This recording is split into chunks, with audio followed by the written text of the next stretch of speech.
What's up, guys? It's another day, and that means I've got more car craft to do. Today I'm gonna do, I guess, sort of a video that's kind of about the aftermath of the coilover install, what it's like living with coilovers. We're gonna make a couple more adjustments, and I'll just show you some of what it's been like driving around with these things for a while. So let's get it going.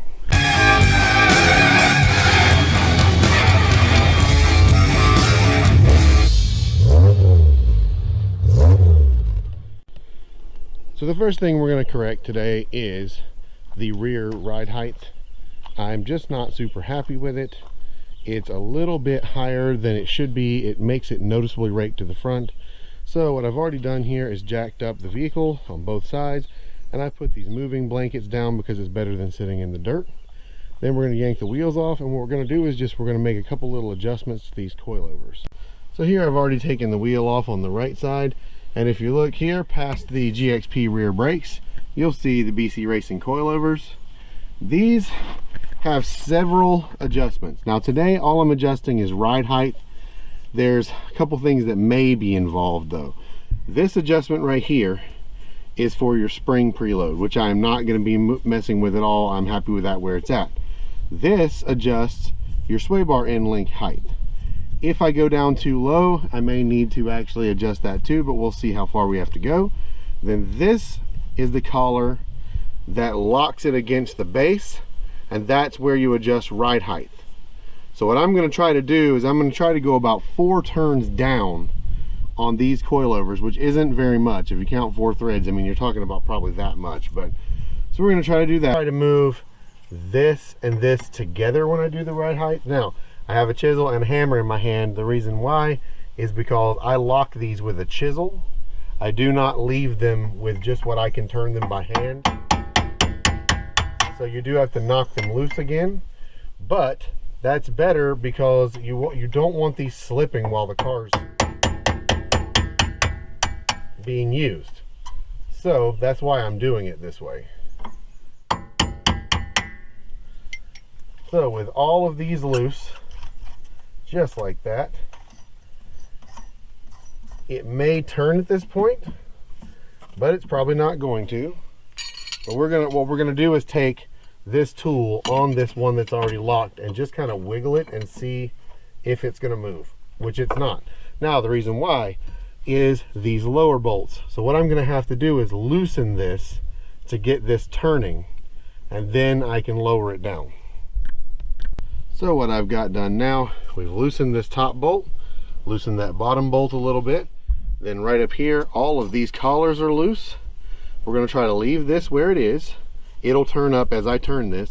And then I've marked this right here, showing where facing me is.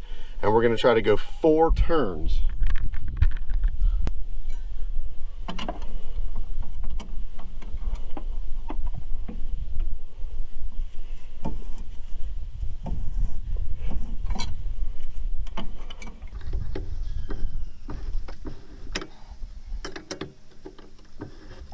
That's 1. Oh, we've run out of room with this collar. Okay. 1.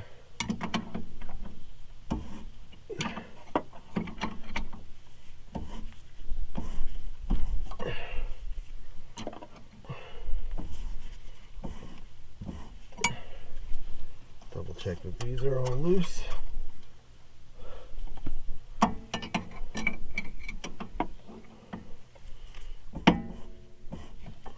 That's 2.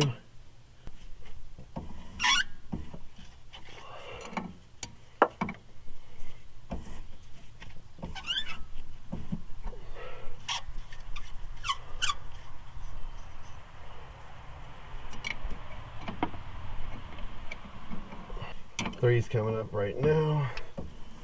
Okay, so that's 3 right there. Whew, so 1 more and we're done with this side.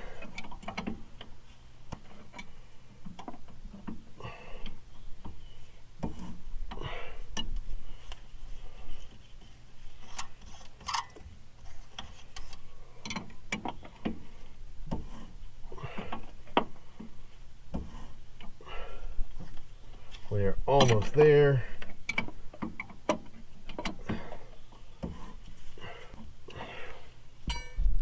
And that makes 4.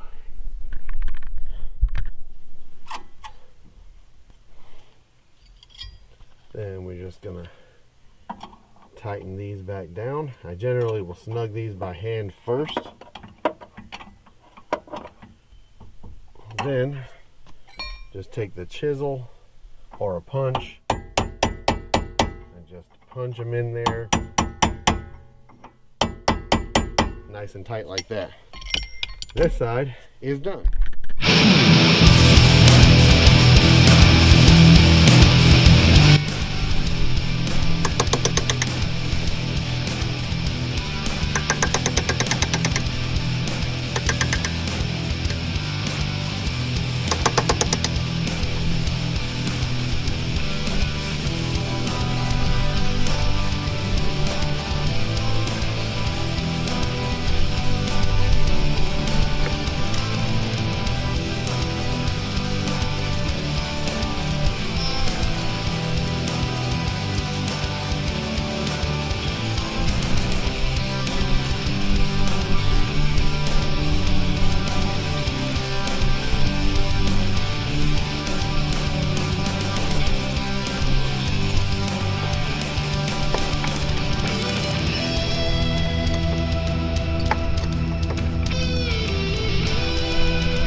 Then the next thing I wanted to check was there is some rubbing in the front, especially on the right hand side, but I found some good news.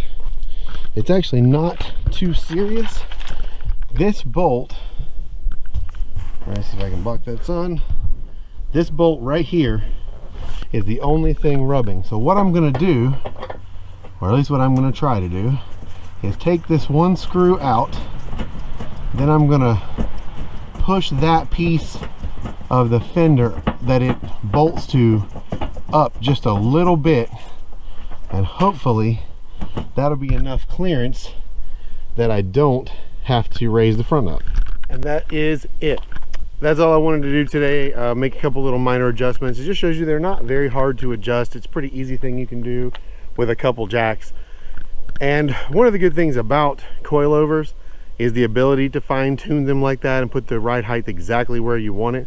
And I may still adjust it a little bit more, but I'm pretty happy with where it sits right now. So quick update on the property. Here is where we had those trees removed, and we've actually got that all hauled now. We should be starting grading all of this tomorrow. Also tomorrow, hopefully we'll have the new Pondy shack. That's really exciting. I'm gonna do a video about that when I get it, once I get everything moved. But that's pretty much it. So drop this video a like, drop me a comment, let me know what you think, and make sure you're subscribed, and I'll see you in the next video. Thank you so much for watching, and peace.